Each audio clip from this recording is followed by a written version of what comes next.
101.3 Grace Covenant FM. Lingaw kaayo. Zo Joey on Grace Covenant FM. Miss Lynn Mercedes. Mr. July Aguilar. Sexy Aya on Grace Covenant FM.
Giya sa Pagpili 2022.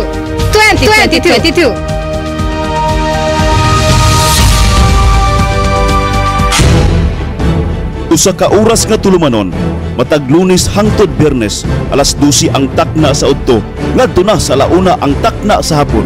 Ihatod kaninyo sa atong mga program anchors, Municipal Administrator, Engineer Joselito Nonoy Miquiabas, kauban sa iyahang co-host nga si Melody Yurong. Ania ang inyong mga alagad sa kahanginan.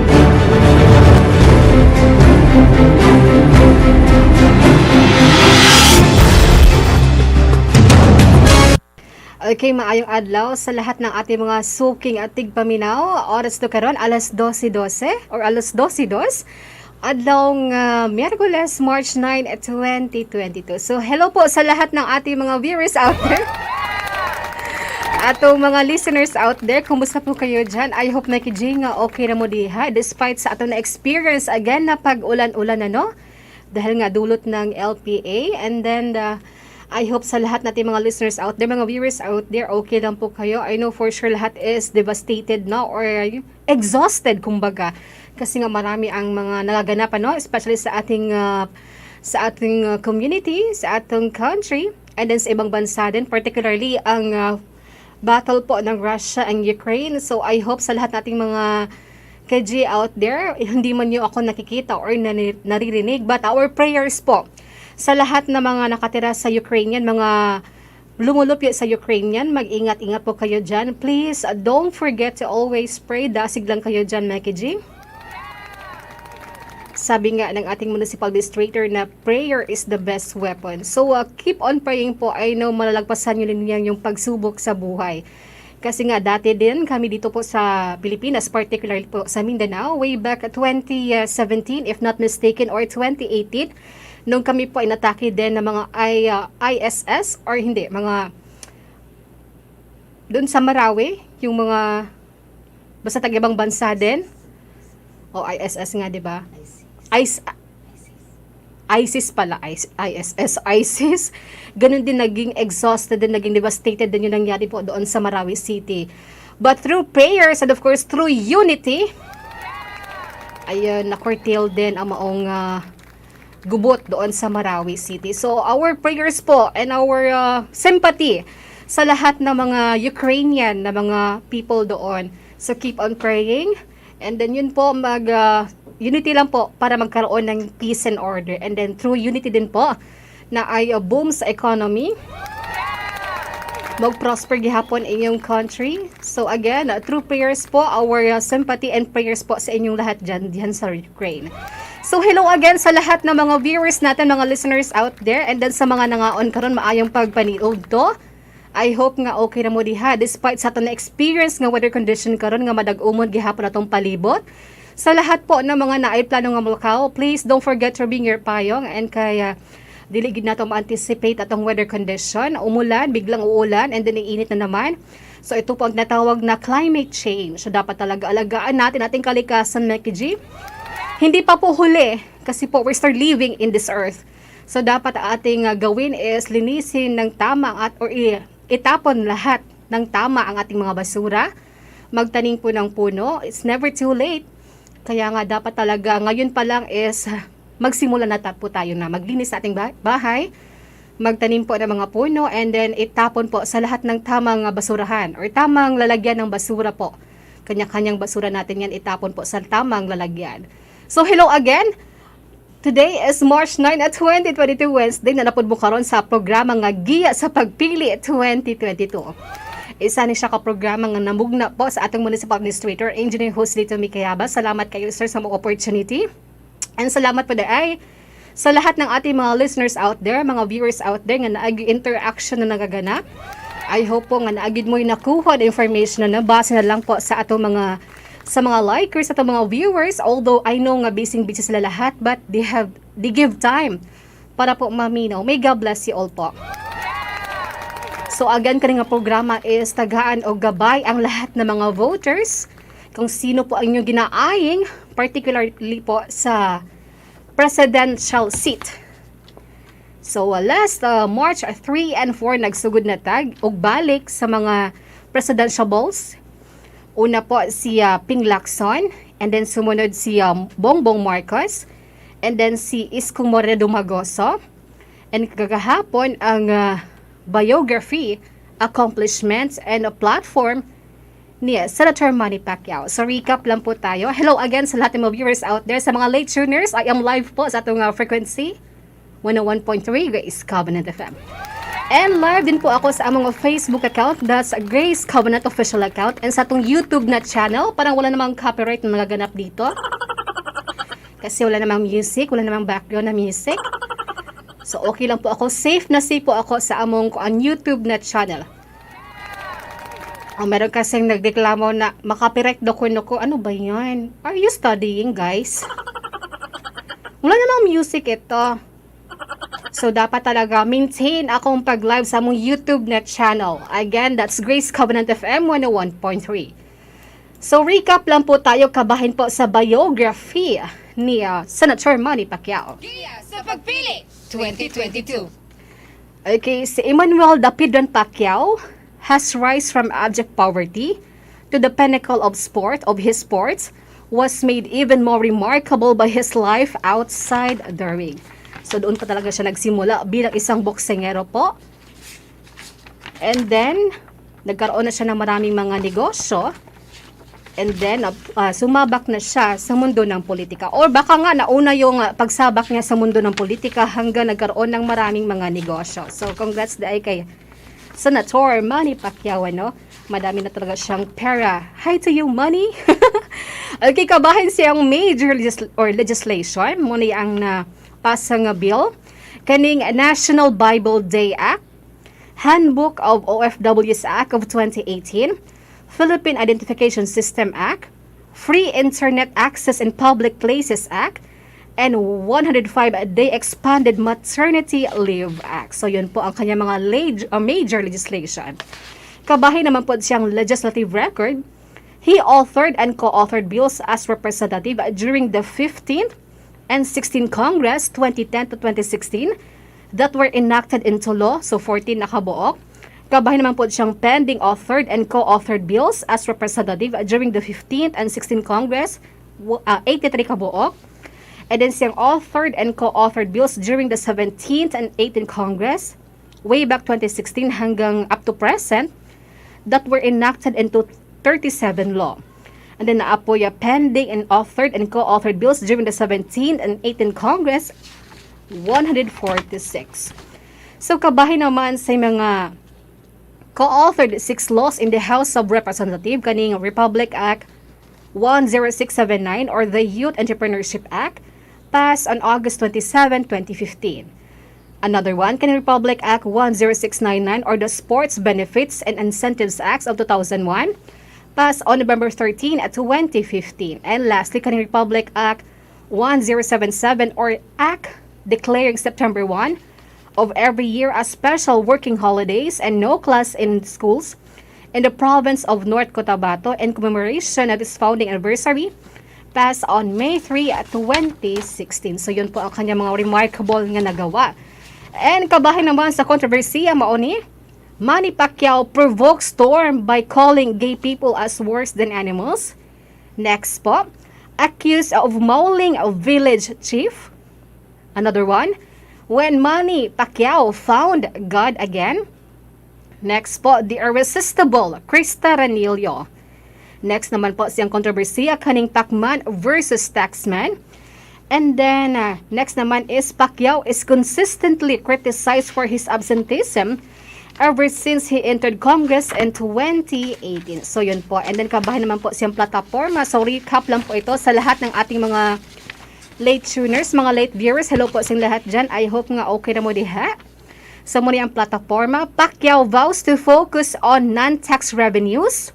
Next is stop corruption, employment, healthcare, internet signal improvement, and renewable energy development. So yun po ang plataforma po sa isa sa magpapili para sa itong presidential seat. Giya sa Pagpili 2022. Mega Giya oras si karon alas 12:11. So karon po ang the only rose among the thorns kasi po 5 lang po ang among na-tackle sa atong municipal administrator. So siya po ang panghuli in the name of Vice President Leni Robredo. So ati pang kilalanin mabuti po kung sino ba talaga si Leni Robredo. Although recap na siya, but still stay tuned lang po kayo kasi na ako gidungag ng mga information kabahin po sa mga achievement ni Leni Robredo. So hindi po kayo may nga balik naman siya ayon. No, o balik siya but ako paghapon siya gitagaan o ginabuhi. Giya sa Pagpili 2022. So hello again po sa lahat dyan. So Leni Robredo is a Filipino economist, lawyer, politician, and government official. She is currently serving as the 5th Vice President of the Philippines. Said she plans to focus on providing assistance to small businesses and strengthen local industries. Public employment programs and unemployment insurance programs will also be enforced to provide for those who lost their source of livelihood, especially during the pandemic, as she said. Sabi rin ni Leni Robredo, more retired PNP and AFP officials back Robredo for president. So, ang personal information naman po, kabahay ni Leni Robredo, mo niyang complete name, si Maria Leonor Santo Tomas Gerona or Herona Robredo. Naila siya sa pangtawag nga Leni. Yung birthday is April 23, 1965. And then yung hometown dito sa Naga City, Camarines Sur, Philippines. Inyang network as of 2020 is 11.9 million. So kabahin naman po siyang family. Yung father kay si Naga City or Naga City Regional Trial Court Judge Antonio Herona. Iyang mother naman si Salvacion Santo Tomas. Sa iyang husband, ang former DILG Secretary and former Naga City Mayor Jesse M. Robredo nga nagpakasal sila way back 1987. So naa sila tatlo kasupling, namely si Aika, Trisha, and Jillian. So yun po ang kanilang tatlong prinsesa And then kabahin naman siyang educational attainment or background. During her elementary years, dito siya nag-eskwela sa University de Santa Isabel, Naga City, way back in 1972 to 1978. Siyang high school naman, dito siya nag-eskwela sa Universidad de Santa Isabela, Naga City, way back in 1978 to 1982. During her college years, dito siya nag-eskwela sa University of the Philippines, Diliman, way back 1982 to 1986, taking up the course of BS Economics. Kabahin naman siyang postgraduate dito siya nag-eskwela sa University of Nueva Cáceres way back 1986 to 1992, taking up the course of Bachelor of Laws, passed the bar in 1997. And then nagkuha po siya sa iyang Master of Law but unfinished dito sa San Beda University, Mendiola. And then sa iyang honorary degrees, nagkuha siya og Doctor of Public Administration at Polytechnic University of the Philippines, conferred in 2015. Nagkuha po siya og Doctor of Humanities at University of St. Anthony in Naga, conferred in 2017. And then nagkuha po siya Doctor of Laws, University of the Cordilleras in Baguio City, conferred in 2017. So ano ba ang dapat nating malaman pa or paano po natin mas lalong kilalanin si Leni Robredo? So 8 things to know about Leni Robredo. She would have been an RTC judge. Yun daw po ang kanyang una talaga na gustong profesyon. Maging judge po, RTC judge. If she wasn't thrust into politics in 2013, Robredo could have been a regional trial court judge.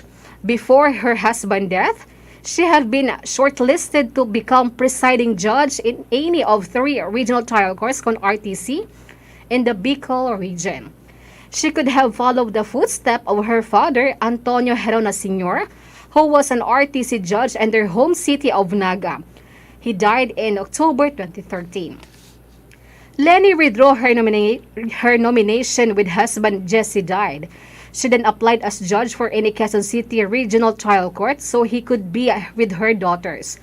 But her plan was interrupted when she had to run for Congress in the 3rd District of Camarines Sur. Another thing para po kilalanin si Leni Robredo, she was an advocate lawyer. Prior to Jesse's death, Leni was a practicing lawyer who focused on cases involving the marginalized sector. She is connected with the Naga chapter of Sentro ng Alternatibong Linga Pangligal Saligan, a national alternative lawyers group helping the farmers. She founded Lakas ng Kababaihan ng Naga, was the past president of the Naga City Council for Women, and a member of Federación Internacional de Abogados. She also worked with the Public Attorney's Office. Next thing po about kay Leni Robredo, she maintains a simple life. But ngayon, simple pa rin ba? Kasi nga, vice president na siya and aiming for a higher position kaning pagiging presidente pa kung siya po ipalarin. Okay, she maintains a simple lifestyle. The simple lifestyle she maintains has a few times been captured on photos and gone viral on social media. There was her photo at gasoline station along EDSA, carrying her 2 bags and waiting for a bus to Naga City. She explained that she had come from Taguig to deliver a speech and decided to just wait for a bus there for a short trip instead of going northward to the Cubao bus station. So yun po. Another thing about Leni Robredo, Rojas is a family friend, not just a standard bearer. So Robredo's link to Rojas extend beyond being his running mate in the election. So way back yan sa nung pamanahon po na siya ay tumakbo ng vice presidenta o vice presidential po and si Rojas ang kanyang presidente. Another thing about Leni Robredo, she's one of the poorest members of the House of Representatives. Okay, based on her latest statement of assets and liabilities and net worth con SALN, Robredo had a net worth of 8.3 million in 2014. Making her the 49th poorest member of the House of Representatives. Another thing from Leni po, she has a neck injury. So, paano ba yan? Paano ba yan pag meron kayong neck injury, mahihirapan na kayong dumungo, gumalaw-galaw ng mabuti. Well, anyways, a spot.ph report revealed that Robredo has a permanent neck injury due to car accident years ago. Most days she doesn't feel any pain, but when it does come, she wears a neck brace, the report said. Pero parang hindi ko na siya nakita na gumagamit ng neck brace. Siguro okay na yung leeg niya. Another thing about Leni Robredo, guess how she organized her household. Pero parang hindi naman question yun kasi pag babae talaga, ayun, masinop, marunong talagang mag-arrange sa bahay, except pag sila po ay pagod. Tama ba ako? Pag pagod tayo ay wala tayong pake. Gusto na lang natin na humiga na lang, bahala na ng labunon diya, bahala na hugasan niya. Or baka ikaw lang yan, Aya. Hindi, kasi pagdating ko nga sa bahay, kunin ko lang yung walis, magsilig na ko. Wala akong trabaho, Mikey G. Although, Saturday to Sunday lang po aking talagang full-time na paglinis sa aming bahay, kahit nga minsan hindi pagid matramo, malimpyuhan og Aya. Kasi nga pag maka-Facebook na, maka-online na, wala na! Lagot na! Okay, another thing about, yun nga, Leni Robredo, guess how she organized her household? Robredo took piano lesson for some time, but her daughters play better than she does. She took lesson for 10 years, but never really got very far. And lastly po, a thing about Lenny Robredo, her love story. Before they become a couple, Jessie and Lenny were office mates, with Jessie as her boss. Ayun pala. So, dapat talaga, kung magkarelasyon tayo, dapat boss natin una. Diba? Kasi boss daw niya si Jessie.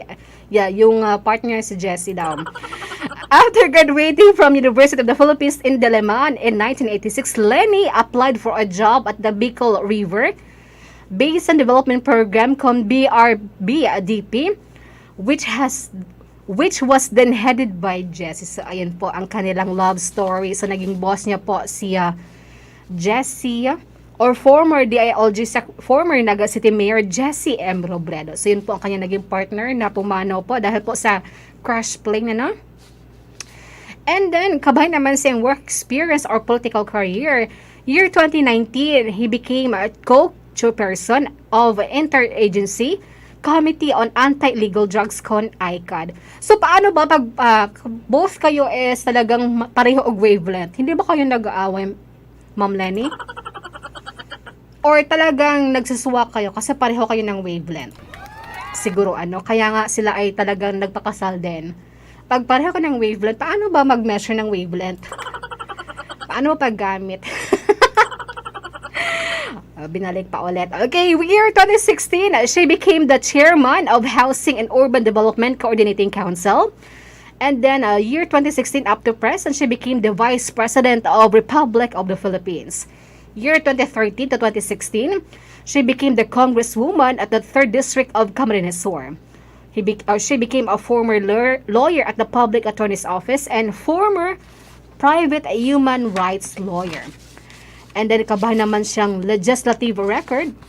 She authored and co-authored bills during the 16th Congress, way back 2013 to 2016, that were enacted into 19 law.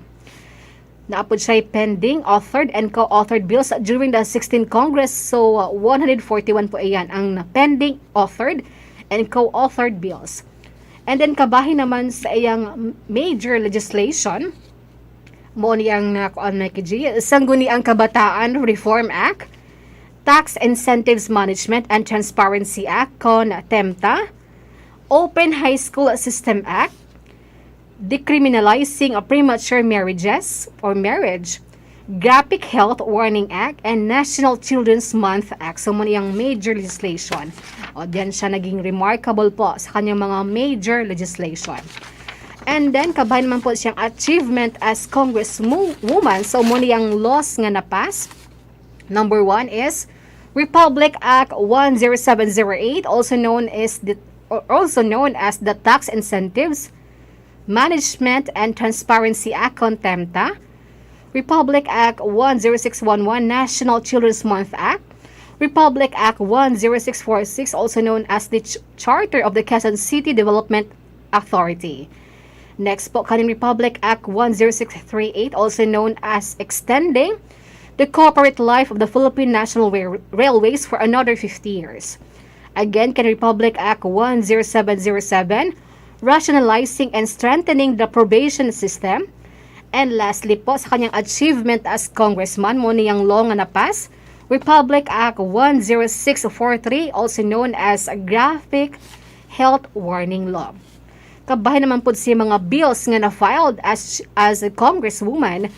Number 1, kaning House Bill number 3432, also known as Comprehensive Anti-Discrimination. Next po, kaning House Bill 4021, also known as Healthy Beverage Option Act of 2014. And then kaning House Bill number 4911, a People Empowerment Bill. Next po, kaning House Bill number 5829, also known as Act to declare the month of October as a Breast Cancer Awareness Month. And lastly po, sa kanyang bill nga napasa as a congresswoman, kaning House Bill 5841, also known as Agrarian Reform Commission Act. Nakikita oras sa karon alas 12:25. So, hello po sa lahat dyan. I hope nakikita okay paghapon mo diha. Sa Pagpili 2022. Okay, continue po tayo. Kabahin naman siyang project as Vice President. So, mo ni po ang nanguna kaning effective and timely pandemic response. Number 1, or letter A, Vaccination of drivers in partnership with local governments. Letter B.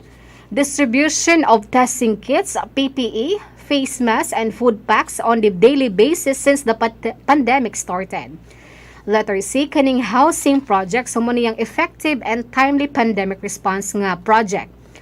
Letter D. Computer learning hubs. Next, dormitory for frontliners and students. Free transport for frontliners in Metro Manila and Metro Cebu. Next po is community e-commerce to assist public market vendors. And lastly, kaning bayanihan e-consulta. So another project po niya as a Vice President kaning social services to far-flung villages kong laylayan.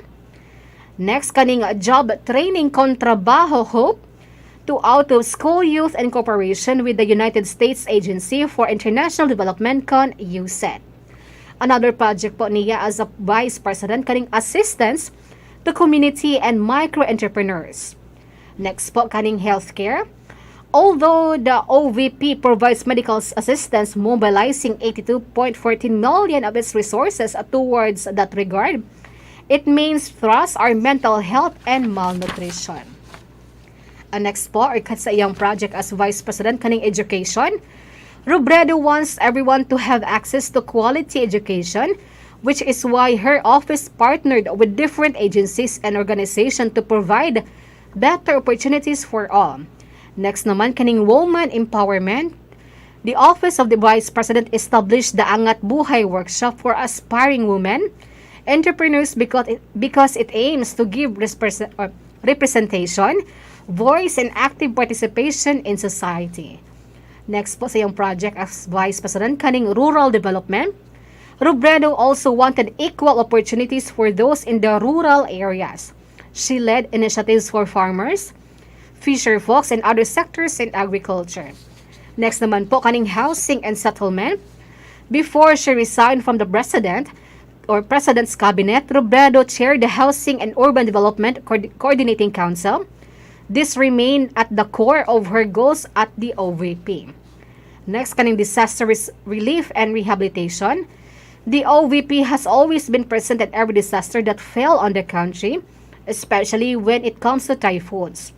The report said that since 2016, it provided a total of 146.83 million worth of private donation. The office itself spent 82.25 million for relief efforts. And then kabay naman sa COVID response, Robredo redirected her 2020 and 2021 budget for COVID-19 response initiatives.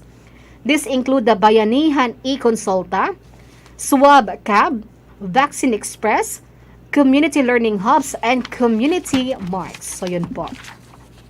So kabahin naman sa initiative as Vice President, sa siya, number 1 po ang kaning Angat Buhay Program, dormitories to healthcare workers during the pandemic, Swab Cab Project, Vaccine Express, community assistance programs, locally funded projects, and livelihood and training programs. So kabahin naman siyang awards and citation. Nakadawat siyang award sa Thailand Government Honorary Outstanding Women Award way back in 2016.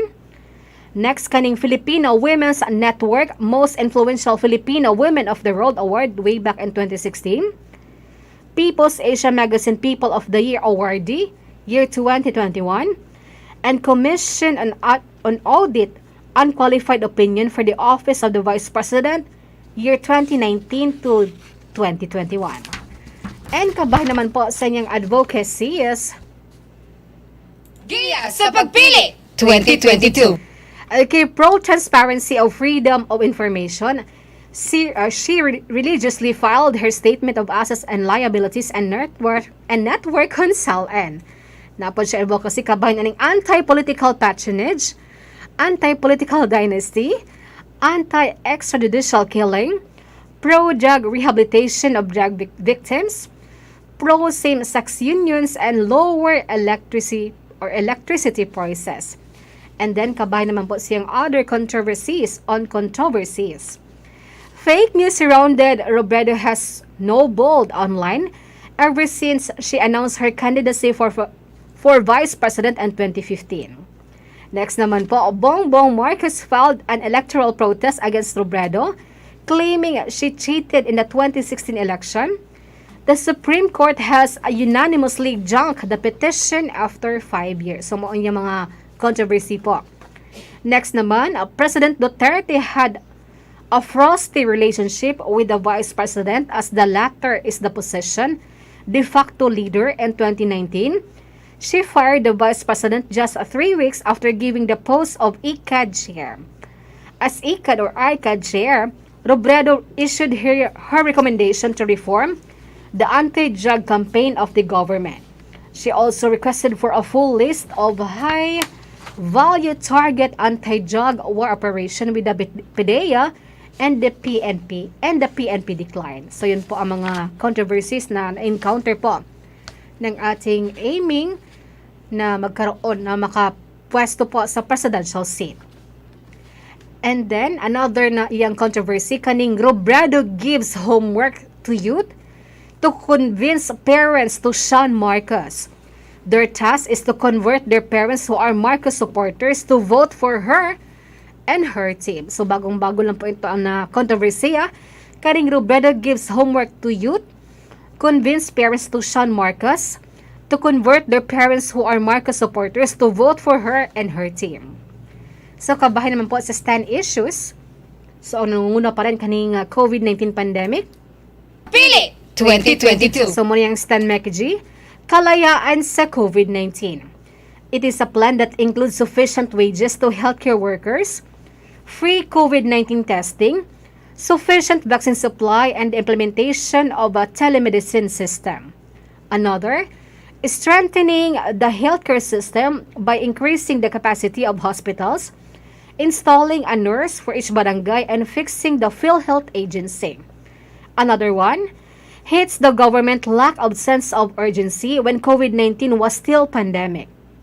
Says that the government could have acted faster like purchasing personal protective equipment kon PPEs to frontliners. So muna yung stand kabahan sa issue sa COVID-19 pandemic. Another issue kaning economic recovery, muna yung stand will earmark the 216 billion for cash aid to families affected by lockdowns. 100 billion conditional assistance to micro, small and medium enterprises, also known as the MSMEs. Another issue kaning drug war campaign sa munang stand, shift the drug war policy from enforcement to rehabilitation. Appoint the Dangerous Drug Board, con DDB, head to lead the Interagency Committee on Anti-Illegal Drugs, con ICAD to carry out a more holistic approach in eradicating the drug menace. Another, resolve extrajudicial killings, carry out recommendations she suggested during the 18th day stint as ICAD chair. Next naman po sa issue sa West Philippine Sea, muna yung stand, recognize and leverage the 2016 arbitral ruling, adding it's non-negotiable. Form a coalition of nations who halt the militarization of China at the West Philippine Sea. Pursue an inclusive and independent foreign policy that favors no country. So kabahay naman sa peace talk with communities rebels, muna yung stand, pursue localized talks with communist rebels as the part of her Road to Peace program. Next nga issue kaning climate change and the environment, create a roadmap designed to lower electricity rates. A holistic approach to climate change while aiding other sectors affected by modernization. Another issue, kaning infrastructure, mo niyang stand. Shift from the costly build program to smarter infrastructure by providing access to digitization, upgrading the logistic industry, supporting agricultural workers, incentivizing innovation, and extending credit to MSMEs. Another issue, mo niyang stand, kabahin sa education, vows to gradually return face-to-face classes starting in a low-risk area. Ensure students would have a gadget to use for their education. Double the budget of the educational sector from 3 to 6% of the GDP. Roll out a national learning assessment program and implement a remediation program for students with missed learning. Continue participating in international large-scale learning assessment. allow teachers, school heads, and school boards to deal with the pandemic locally. Another issue muning stand kaning kabahin sa agriculture, infrastructure program to spur rural development. Invest in building farm-to-market roads, cold storage facilities, and fish cages, among others. Double the budget of the agriculture sector from 1.7 to 3.4% of the GDP in 2028. Another issue maning stand, same-sex marriage and LGBTQ plus rights. Support same-sex union as saying she always open about freedom of choice. In June 2021, she said that our country must not discriminate and persecute anyone, but rather embrace and welcome each other no matter what their gender is. About naman sa issues sa the ABS-CBN franchise and press freedom mo niyang stand, support of ABS-CBN franchise as recent as January, she said that ABS-CBN is helpful in information dissemination, especially in far-flung areas. Another one underscores the importance of press freedom in a democracy. Democracy cannot survive, much less flourish without a free press that works to keep citizens informed by equipping them with a common, verifiable baseline of fact on issues pertinent to society and governance. Another issue, mo niyang stand kabahay sa divorce, doesn't support divorce at this point. Pass a marital infidelity law to treat adultery and concubinage equally. Kabay naman sa labor rights ng issue mo niyang stand, and contractualization. Vows a stronger economy and better governance to protect household helpers from here and abroad. Kabahay naman sa death penalty na issue mo niyang stand, as recent as 2019, the Vice President underscored her opposition to the death penalty, saying that it will not resolve criminality in the Philippines. Kabahay naman sa political dynasty nga issue mo niyang stand, in 2018, she urged lawmakers to pass an anti-dynasty law before discussing to shift governance to federalism. Blames the existence of political dynasty to poverty. And last ng issue kaning Marcos martial law, Muniang stand, calls on Filipinos to always be reminded of the atrocities that occurred during martial law amid a wave of misinformation and historical revisionism. So yun po ang kanyang mga stand kabahin sa mga issues. And then kabahin naman po siyang platforms sa Omoni Mekiji. Ang una niya pong platform is Angat Buhay sa Hanap Buhay. Ibalik ang tiwala sa gobyerno para tuloy-tuloy ang pagdami ng trabaho. Next naman po, kaning Angat Buhay sa Pagkain. I-institutionalize ang mga feeding program at palawakin ang Pantawid Pamilyang Pilipinong programa. Next naman po, Angat Buhay sa Seguridad. Isulong ang karapatan sa West Philippine Sea. Next, Angat Buhay sa Kalusugan. Itaas ang budget pang kalusugan. Pabibilisan ang rollout ng universal healthcare. Next na kanyang plataforma, Angat Buhay sa Edukasyon. Itaas ang edukasyon budget sa hindi bababa sa 6% ang GDP. Next naman po, sa iyang platform, kaning Angat Buhay sa Pabahay. And then, lastly, kaning Angat Buhay sa Kalikasan. She also vowed that under her leadership, discrimination in jobs will be removed as the age of an individual and their educational degree will no longer affect their right to work. So yun po ang kanyang platform na kung siya po ay palaring makapasok po sa presidential seat. Giya sa Pagpili 2022. Nakiji oras si karon alas 12:39. So ako sa i-recognize ang ato mga viewers karon. Hello po sing lahat dyan. Okay pa ba kayo? Okay, sa atong Facebook account, nag-iisa lang pala. Hi to Ma'am Gapulrian. Good noon, Ma'am Ayaw. Watching, salamat kayo, Ma'am Gapulrian. Happy Wednesday sa'yo. And then sa atong YouTube na channel, okay, hello Ma'am Aya. Good noon. Have a great Wednesday to you. Hashtag Laban Bacolod and hashtag Keep safe everyone. God bless. And hashtag Lenlen. So yun po. So hello sa lahat ng mga viewers out there. Kumusta po kayo dyan? Happy Wednesday po. I hope nga okay ra. So yun po, doon po natapos ang talambuhay or accomplishment of platforms ng isa sa magpapila para sa itong presidential seat para sa May 9, 2022 national election. So I hope po sa lahat ng mga viewers out there, mga listeners out there is nagayran mo. And then na-refresh po ang inyong mga memorya. Muna siya nga programa, gituyo gini nga programa para naman tagaan mo og guidelines or giya nga sa pagpili para sa iyong kinsa nga botaran. I know lahat for sure is ready na para po mo bumoto. Giya sa pagpili! Ang tanong lang doon is nakapagrehistro na ba mo, Mikey J? Naka-transfer na ba mo sa inyong mga areas kung asa mo dapat mag-vote? Alam niyo na ba kung asa yung mga polling precinct? Kasi malapit na, ilang araw na lang. March na po tayo ngayon. March 9. So, swak na 2 months more to go. Talagang i-raise o exercise po yung right to vote and then right na piliin po kung sino talagang tamang piliin. Giya sa pagpili! 2022. So, recap lang po yan. So, again po sa lahat ng mga late tuners out there, o sa ato mga late viewers, replay lang mo. Reply, parang text lang. Okay, watch naman sa among replay sa among Facebook account o sa among YouTube na channel again. That's Grace Covenant 101.3. And then by tomorrow, kung maghulat lang ko sa approval sa atong municipal administrator, kung balikon din ba sa atong mga vice presidential seat. So nagsugod na make atong February 14 ano. So masyado lang mabilis kasi yung discussion.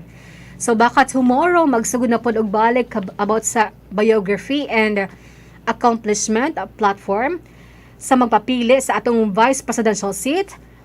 Alphabetical order po kay Lito Atienza. Next naman si Sara Duterte, and then si Doc Willie Ong, si Kiko Pangilinan, and si Vicente Tito Soto. So yun po. So baka bukas mag-wait lang ko sa approval and tax po sa ating municipal administrator. Wala siya ngayon kasi busy nga din. Masyado pong busy atong municipal admin. I hope admin okay na ka diha.